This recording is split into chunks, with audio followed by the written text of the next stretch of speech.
আমি যেখানে দাঁড়িয়ে আছি এটি পলিথিনের রাজ্য।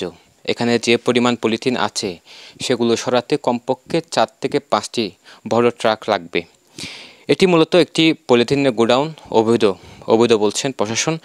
এবং এই পলিথিনগুলো যেখানে আছে এবং যে গুদামে আছে সেই গুদামটি আসলে শহরের 4 নং ওয়ার্ড টেকপাড়ার যে মাঝিরঘাট এলাকায় একটি জায়গায় মূলত এই গুদামটির অবস্থান। এখানে দেখতে পাচ্ছেন যে অনেক সংখ্যক পলিথিন মজুদ আছে। এইখান থেকে পলিথিন মূলত কক্সবাজারের বিভিন্ন জায়গায় উকিয়া রোহিঙ্গা ক্যাম্প থেকে শুরু করে বিভিন্ন জায়গায় এখান থেকে পলিথিনগুলো যায়। এই যে পলিথিন, যেটি পরিবেশের ধ্বংসের একটি অন্যতম কারণ।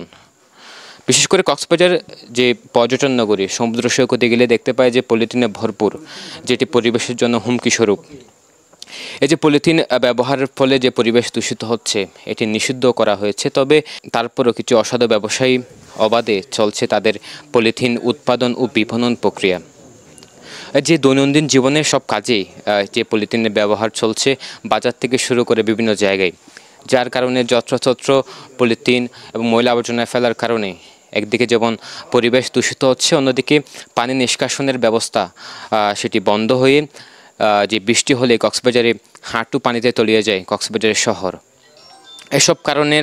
এসব কিছুর অন্যতম একটি কারণ এই যে পলিথিন।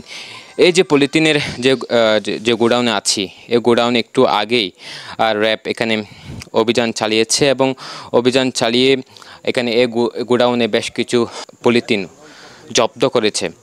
যে র্যাব 15-এর company commander major Saiful Islam সাইফের নেতৃত্বে র্যাবের একটি টিম এখানে অভিযান চালায় এবং এখানে গোডাউনের কর্মচারীকে আটক করেছে র্যাব। এটি দেখতে পাচ্ছেন যে পলিথিনের যে সমাহার, এগুলো মূলত পরিবেশের ধ্বংসের অন্যতম একটি কারণ। আমরা জানতে পারি, আমরা এখানে র্যাবের সাথে কথা বলেছি, তারা বলছেন যে গোপন তথ্যের ভিত্তিতে শহরের যে টেকপাড়ার এই মাঝিরঘাট এলাকায় অভিযান চালায় এবং অভিযান চালানোর পর এখানে বেশ কিছু পলিথিন জব্দ করে।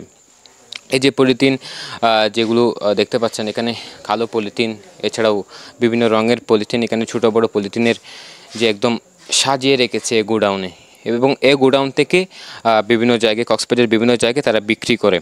কতদিন ধরে এটা ছিল এটা আমরা এক্স্যাক্ট বলতে পারছি না, বাট আমাদের কাছে তথ্য ছিল যে একটা গোডাউনে প্রচুর পরিমাণে এখানে পলিথিন জমা করে রাখা হয়েছে এবং এখান থেকে হচ্ছে কক্সবাজারে এটা প্রতিনিয়ত হচ্ছে সাপ্লাই হয় এবং হচ্ছে সামনে যে সরকার যে বলেছেন যে 1 তারিখ থেকে পলিথিনটাকে বিশেষ অভিযান পরিচালনা করা হবে, সেইটার প্রেক্ষিতেই আমরা আমাদের গোয়েন্দা নজরদারিকে বৃদ্ধি করি এবং আমরা তথ্য পাই যে এখানে প্রচুর পরিমাণ হচ্ছে পলিথিন করা হয়েছে। তার প্রেক্ষিতে আমরা এখানে আসি এবং হচ্ছে জেলা প্রশাসনকে জানাই, সেখানে একটি মোবাইল কোর্ট গঠন করা হয় এবং যার মাধ্যমে আপনারা দেখেছেন যে এখানে জব্দ করা হয়েছে। এবং এইখানে এখন হচ্ছে আমাদের চোখের দেখা মতো এটা যেহেতু অনেক বড় একটা গোডাউন, তাতে হচ্ছে 3 ট্রাক প্লাস পলিথিন এখানে হবে, যেটা আমরা অনুমান। আচ্ছা, এখানে অবৈধ পলিথিন মজুদ ছিল। আপনারা সবাই জানেন যে বাংলাদেশ পরিবেশ সংরক্ষণ 1995-এর 6-এর কদার অনুযায়ী যে পলিথিন অবৈধ বলা হচ্ছে, যেসব পলিথিনকে অবৈধ বলা হচ্ছে, যে শপিং ব্যাগ, সেগুলো আমরা এখানে পাওয়া গেছে। আপনারা বুঝতে পারছেন এখানে কিছু গোডাউন, কিছু জিনিসপত্র রাখা হয়েছে।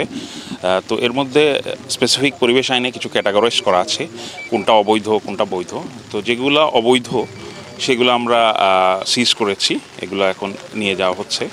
আর এর বাইরে যিনি এখানে ছিলেন, আমরা তাকে সর্বোচ্চ যে অর্থদণ্ড এই আইনে, সেই অর্থদণ্ডটি প্রদান করা হয়েছে এবং ভবিষ্যতে যদি এ ধরনের কার্যক্রম আবার পাওয়া যায় তাহলে এটার আরও কঠোরতর ব্যবস্থা নেওয়া হবে। কক্সবাজার পৌর শহরের 4 নং ওয়ার্ড টেকপাড়ার মাঝিরঘাট এলাকায় এই যে একটি পলিথিনের গোডাউন, যেখান থেকে বিপুল পরিমাণ পলিথিন জব্দ করেছে র্যাব। একটু আগেই র্যাবের একটি টিম এখানে অভিযান চালায় এবং এখানে বেশ কিছু পলিথিনের মালামাল জব্দ করে। এবং এই যে পলিথিনের রাজ্য বলা চলে, এই গোডাউনে দীর্ঘদিন ধরে অবৈধভাবে ব্যবসা করে আসছিল, তবে অবশেষে র্যাবের জালে আর সম্ভব হলো না। দর্শক, এতক্ষণ সাথে ছিলাম আমি সরওয়ার সাকিব, পেনুয়া নিউজ।